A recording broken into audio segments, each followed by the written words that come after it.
Abraham mengambil pula seorang istri, namanya Ketura. Perempuan itu melahirkan baginya Zimran, Yoksan, Medan, Midian, Isibak, dan Suah. Yoksan memperanakkan Sheba dan Dedan. Keturunan Dedan ialah orang Asyur, orang Letus, dan orang Leum. Anak-anak Midian ialah Eva, Efer, Henok, Abida, dan Eldaah. Itulah semuanya keturunan Ketura. Abraham memberikan segala harta miliknya kepada Ishak, tetapi kepada anak-anaknya yang diperolehnya dari gundik-gundiknya, ia memberikan pemberian.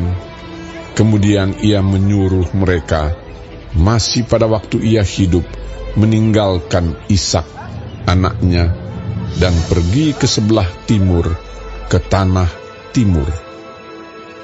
Abraham mencapai umur 175 tahun, lalu ia meninggal. Ia mati pada waktu telah putih rambutnya, tua dan suntuk umur, maka ia dikumpulkan kepada kaum leluhurnya.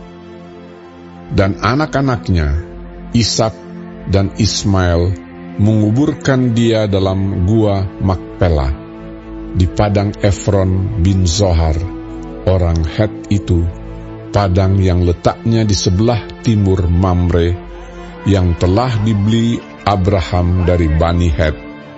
Di sanalah terkubur Abraham dan Sarah istrinya. Setelah Abraham mati, Allah memberkati Ishak, anaknya itu, dan Ishak diam dekat sumur Lahai Roi. Inilah keturunan Ismail, anak Abraham yang telah dilahirkan baginya oleh Hagar, perempuan Mesir, hamba Sarah itu. Inilah nama anak-anak Ismail, disebutkan menurut urutan lahirnya: Nebayot, anak sulung Ismail, selanjutnya Kedar, Adbeel, Mibsam, Misima, Duma, Masa, Hadad, Tema, Yetur, Nafis, dan Ketma. Itulah anak-anak Ismail, dan itulah nama-nama mereka menurut kampung mereka dan menurut perkemahan mereka, 12 orang raja, masing-masing dengan sukunya. Umur Ismail ialah 137 tahun. Sesudah itu ia meninggal. Ia mati dan dikumpulkan kepada kaum leluhurnya. Mereka itu mendiami daerah dari Havila sampai Syur, yang letaknya di sebelah timur Mesir ke arah Asyur. Mereka menetap berhadapan dengan semua saudara mereka. Inilah riwayat keturunan Ishak, anak Abraham. Abraham memperanakkan Ishak, dan Ishak berumur 40 tahun ketika Ribka, anak Betuel, orang Aram dari Padan Aram, saudara perempuan Laban, orang Aram itu, diambilnya menjadi istrinya. Berdoalah Ishak kepada Tuhan untuk istrinya, sebab istrinya itu mandul. Tuhan mengabulkan doanya, sehingga Ribka istrinya itu mengandung. Tetapi anak-anaknya bertolak-tolakan di dalam rahimnya, dan ia berkata, "Jika demikian halnya, mengapa aku hidup?" Dan ia pergi meminta petunjuk kepada Tuhan. Firman Tuhan kepadanya, "Dua bangsa ada dalam kandunganmu, dan dua suku bangsa akan berpencar dari dalam rahimmu.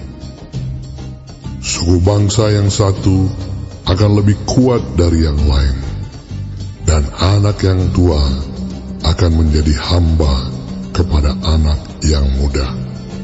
Setelah genap harinya untuk bersalin, memang anak kembar yang di dalam kandungannya. Keluarlah yang pertama, warnanya merah. Seluruh tubuhnya seperti jubah berbulu. Sebab itu ia dinamai Esau. Sesudah itu keluarlah adiknya. Tangannya memegang tumit Esau. Sebab itu ia dinamai Yakub. Ishak berumur 60 tahun pada waktu mereka lahir. Lalu bertambah besarlah kedua anak itu.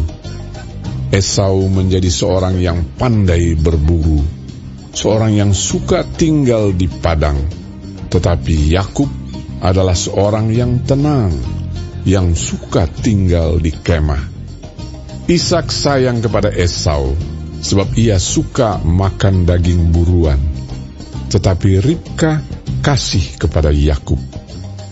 Pada suatu kali, Yakub sedang memasak sesuatu, lalu datanglah Esau dengan lelah dari padang. Kata Esau kepada Yakub, Berikanlah kiranya aku menghirup sedikit dari yang merah-merah itu, karena aku lelah.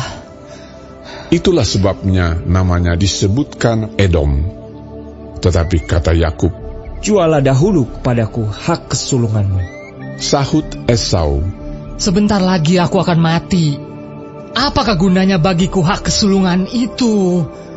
Kata Yakub, Bersumpahlah dahulu kepadaku. maka bersumpahlah ia kepada Yakub, dan dijualnyalah hak kesulungannya kepadanya.